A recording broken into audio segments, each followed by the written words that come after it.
Hi everyone, Kelly here, and today I want to talk about the books that I am planning on reading in November. I feel a little like bad saying planning because I have just not been reading a lot of books lately, like maybe 3 to 4, maybe 5 books a month for like the last 6 months. So even though I'm sharing these books that I would like to read, you know, if the trend continues, I probably will only read 3 of these. So my plan for November was to be very simple with my TBR and just do Nonfiction November, which I've done for several years now. I really like doing Nonfiction November. So I did pick 4 books to fit each of the 4 prompts, and the rest of them is just catch up.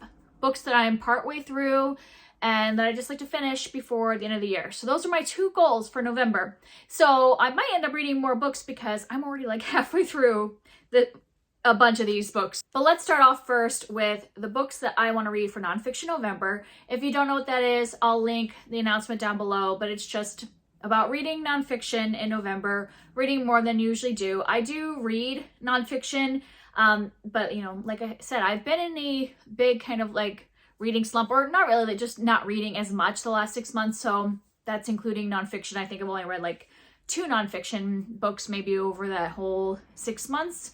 And so I would like to dedicate a little more time to it. I picked some things that are pretty short or hopefully will be quick to read that I might be able to get through all 4 of these. And so for Nonfiction November, there's always like just 1-word prompts, and you can kind of interpret them however you want. So I'm being pretty loose with my interpretations of these prompts because I wanted to fit in books that I actually really want to read. I also don't have that many books out right at the moment. I'm trying not to do a bunch of library books.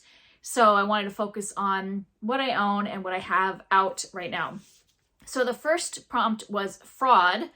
And I didn't really have anything that fit this like completely, but I'm going for this. I'm doing Disfigured on Fairy Tales, Disability, and Making Space by Amanda LaDuke. And I kind of thought I'd approach this in the fact this is talking about how fairy tales or Disney type movies are you know, displaying disability as more like the villain or things like that. And so I feel like that's kind of fraudulent of Disney and fairy tales to do that. That's as close as I can get of making this fit the prompt. But I've just had this book for a couple years and I really want to get to it. And so I think I'm going to just make it fit into the prompt, and hopefully this will be a good read. I just find the topic pretty interesting to look at. Kind of, I've been reading a lot of fairy tales and folk tales and those kind of things, and just like how people with disabilities are treated in those stories will be an interesting observation. And the second word is web.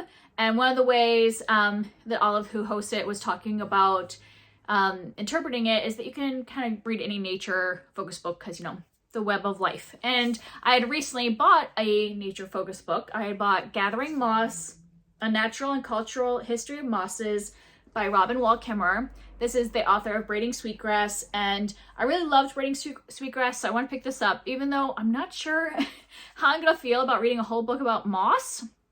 But I really like her story style, so I'm hoping that I will like, or her writing style, and so I'm hoping that she'll still weave in kind of her like style of writing that I find really interesting into a history of mosses. And this book is huge, but I'm not reading the whole thing. So the third word is capital, and this book has, you know, the picture is from Washington, D.C. At least, yeah, that's the mall, right? It's got the monument there. So that's the capital of the United States. So it works for the prompt. I am not going to read the entire collection. This is all of the essential writings and speeches of Martin Luther King Jr. I'm obviously not going to read this entire thing this month, but I would like to read a section of it. So that's what I'm going to aim for. This is split into different sections. I don't think it's split into like writings and speeches separate. It's like categorized by theme. So the first section is religious nonviolence. So if I can do that section, I will be happy. I think it's like 60 pages, the first section. Yeah, so the second section starts on page like 75. So that's doable to do one section, and then I can split this huge book up over like a long time. So I'll read the first section now, and then like maybe in a couple of months read the next section, and you know, work my way through this big book little bit at a time, but I do just want to read more. I don't think I've actually just, I mean, other than like parts of his speeches that are public, you know, knowledge, just things we learn in school, I've not like sat down and read any of his writing or speeches. So I think it'll be nice to at least get started on that. And the last prompt is display. And I took this as being visual, like displaying things on the page, and decided to read a graphic memoir. So this, you know, is display because there's pictures telling the story. And this is The Best We Could Do by T. Bowie. And this is a story, I think, of her, I think she was immigrating or a refugee.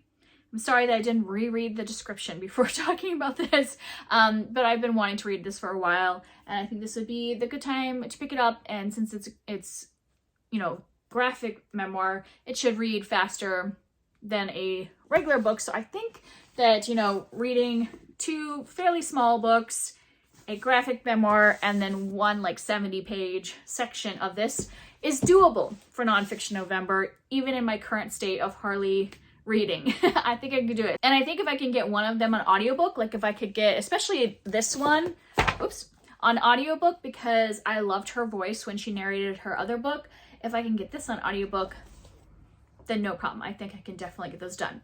And then my other goal for November, I said, was to finish books that I have started throughout this year. So some of these I just started last month and just didn't finish. And some of these I started a long time ago and just really would like to finish them off and not have like a bunch of books I'm in the middle of by the time we get to the end of this year. So 2 of them are nonfiction, so that'll go into Nonfiction November. I have The Color of Compromise by Jamar Tisby, and I had started this book towards the beginning of the year. I think maybe even January.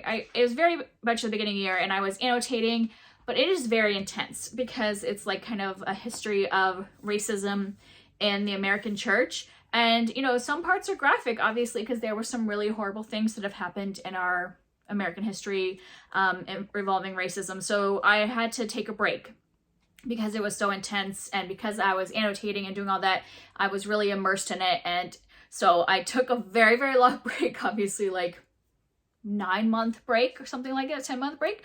And so now I would like to finish it. So I am halfway through, and even if I don't finish this by the end of the year, I definitely want to pick it back up and get back into that intense like time of it. And actually, I think I'm at the part, I'm at the civil rights movement. So that'll go really well with reading some of the writings from Martin Luther King Jr. And on this one, I'm at the point in history of the civil rights movement. So that should inspire me to pick this back up because it'll all link into what else I'm reading.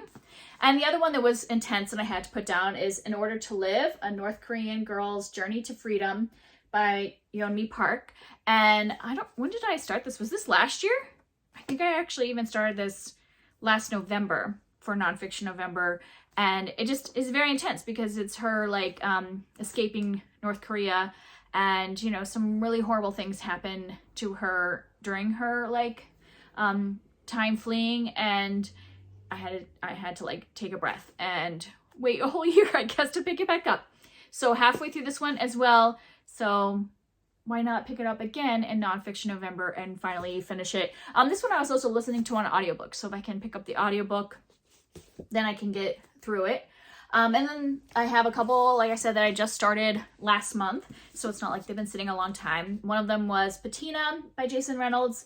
This is the second book in a series about kids on a track team. And these are really good. I really am loving this book. So it's not like I've put it down. I basically put it down for like a couple days. Like I had just started this a couple weeks ago. I've gotten halfway through, put it down in order to read a book that I was reading for a live show. And now I'm ready to pick it back up and finish it, and I'm really enjoying it so far. And then the other one that I just started like last week is Castle Hangnail by Ursula Vernon. Ursula Vernon is the name, like the real name for T. Kingfisher. That's her pen name, T. Kingfisher. And this is one of her middle grade novels. And it's really fun. I'm enjoying it. I'm like 50 pages in, but this was the book I was reading like before bed, which always takes me a long time because I usually end up reading a few pages and falling asleep. So I might just need to move it out of like my bedtime book so I can actually finish it. And then another one that I have not read in a long time is Happy Place by Emily Henry. I started this back as, I actually had it as an arc. So I started it back in like April before it came out in May, and I just wasn't enjoying it. I'm halfway through. I'm just not loving it, but I would like to finish it because maybe it'll get better as it goes. And I do really enjoy her writing, so I'm hoping, I don't want to DNF a book by an author that I have given all of her other books that I've read 5 stars. I would like to at least get through it. It's probably going to end up being a 3-star book, but I think it'll read quickly the second half, because usually the second half of a romance just kind of moves a little more quickly, so I can finish it. Another one that I need to push myself to finish because I haven't been loving it is Cursed by Marissa Meyer. And I should just like DNF this at this point, but I'm so far in. I'm like, what is that? Like probably 70% of the way in. So I'm just going to push through and finish it. I have the audiobook from my library, so I can finish it. It's only a few more hours, but this is just way longer than it needs to be. And so I've lost interest, but I do want to find out what happens at the very end. So I think I can make it through a couple hours. Maybe I'll just speed up the audiobook and finish it.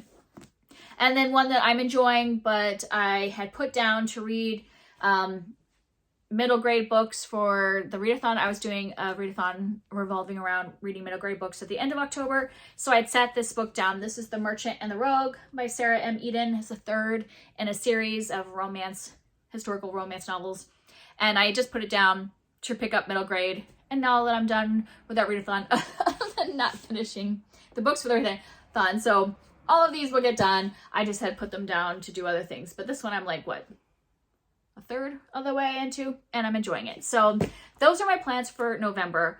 Participate in Nonfiction November, giving myself a very doable TBR for that with smaller things. And then finishing books that I have started throughout this year. And hopefully can finish, because I don't want to spend December finishing up things. I want to just be able to read whatever I'm just feeling in the moment in December. So I would like to finish all of these unfinished things in November so I can go into December just like enjoying the holidays and being like very leisurely about my reading and not like panicked of like, oh, I need to finish these books before the end of the year so I can start fresh in January. So those are my plans. Let me know if you're participating in Nonfiction November or if you would like to talk about any of these, and I'll see you next time. Bye.